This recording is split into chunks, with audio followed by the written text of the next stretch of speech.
হয়েছিল সাধারণ মানুষের অধিকারের জন্য, যারা বিভিন্ন দেশ থেকে ধর্মীয়ভাবে প্রতারিত হয়ে যারা ভারতবর্ষে এসে আশ্রয় নিয়েছে তাদেরকে নাগরিকত্ব দেওয়ার জন্যই এই বিল নিয়ে আসা হয়েছে এবং পরবর্তীতে সেই বিল আইনে পরিণত হয় এবং সেই বিল নিশ্চিতভাবে ইমপ্লিমেন্টেশন হলে সাধারণ মানুষ যারা এখনও পর্যন্ত নাগরিকত্ব পায়নি, যারা ধর্মীয়ভাবে বিভিন্ন দেশ থেকে প্রতারিত হয়ে আমাদের ভারতবর্ষে এসে আশ্রয় নিয়েছে, তাদের প্রত্যেকের নাগরিকত্ব তারা পাবে। এবং অন ক্যামেরায় এটাও বলতে চাই, এই সিএ ইমপ্লিমেন্টেশনের মাধ্যমে কোনো ভারতবর্ষের কোনো নাগরিকত্ব যাবে না, ভারতবর্ষে যারা আছে কারোর নাগরিকত্ব যাবে না। এটা মানুষকে নাগরিকত্ব পাইয়ে দেওয়ার আইন, কারোর নাগরিকত্ব ছিনে নেওয়ার আইন নয়।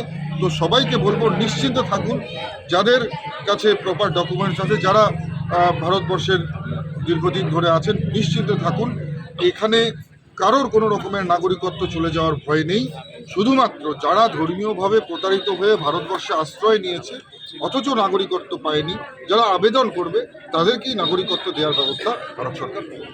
দীর্ঘদিন ধরে দাবি ছিল সিএ, মতুয়া সমাজ থেকে শুরু করে পশ্চিমবঙ্গ, পুরা মেঘালয়, বিভিন্ন জায়গার মানুষ এতে উপকৃত হবে বলে মনে করা হচ্ছে।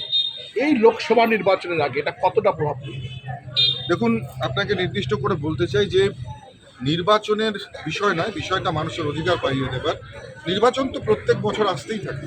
ধরুন, কোনো বছর লোকসভা নির্বাচন তো কোনো সময়, কোনো বছরে বিধানসভা নির্বাচন হবে, কোনো বছর ত্রিস্তর পঞ্চায়েত নির্বাচন হবে, তো কোনো বছর পৌরসভা নির্বাচন হবে। নির্বাচন তো প্রত্যেক বছর লেগেই থাকে, কিন্তু জনকল্যাণমূলক যোজনা বা ধরুন এই ধরনের যেগুলো আইন ভারত সরকার বা বিশ্বের সবচাইতে বড় যে পঞ্চায়েত যেখানে এই আইনগুলো প্রতিষ্ঠিত হয়, সেই আইনগুলো ইমপ্লিমেন্ট তো হবে কোনো না কোনো বছর, এবং সেই বছর নিশ্চিতভাবে কোনো নির্বাচন থাকবে। আমি মনে করি নির্বাচনের সঙ্গে এই আইন প্রণয়নের কোনো রকমের এখানে কোনো যোগাযোগ নেই, দূর দূর পর্যন্ত কোনো সম্পর্ক নেই।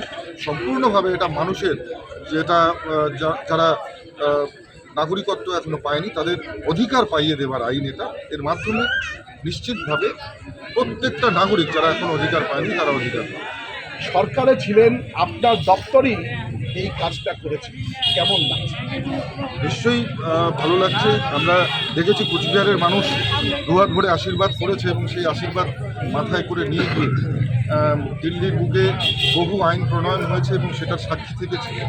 370 মতন যে অভিশাপ কাশ্মীর থেকে উঠে গেছে, আমরা সেটার সেই ঐতিহাসিক সময়ের সাক্ষী থাকবার মতন সুযোগ করে দিয়েছে কুচবিহারের মানুষ।